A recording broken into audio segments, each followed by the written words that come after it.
السلام علیکم دوستو، امید ہے آپ سب خیریت سے ہوں گے۔ پنجاب ٹی وی پر آپ سب کو خوش آمدید۔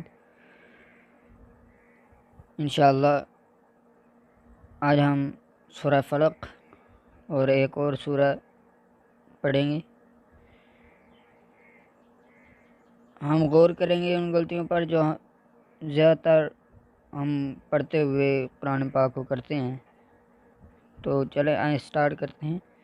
اعوذ باللہ من الشیطان الرجیم، بسم اللہ الرحمن الرحیم۔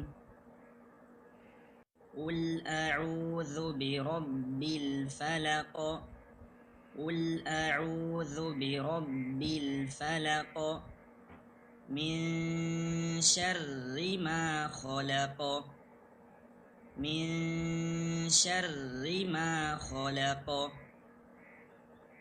ومن شر غاسق إذا وقب، ومن شر غاسق إذا وقب، ومن شر النفاثات في العقد، ومن شر النفاثات في العقد، ومن شر حاسد إذا حسد۔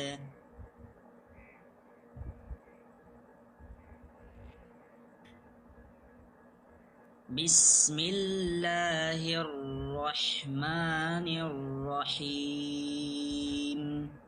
قل هو اللہ احد، قل هو اللہ احد، قل هو اللہ احد، اللہ الصمد، اللہ الصمد، اللہ الصمد، لم یلد ولم یولد، لم یلد ولم یولد، لم یلد ولم یولد، ولم یکن له کفوا احد، ولم یکن له کفوا احد، ولم یکن له کفوا احد۔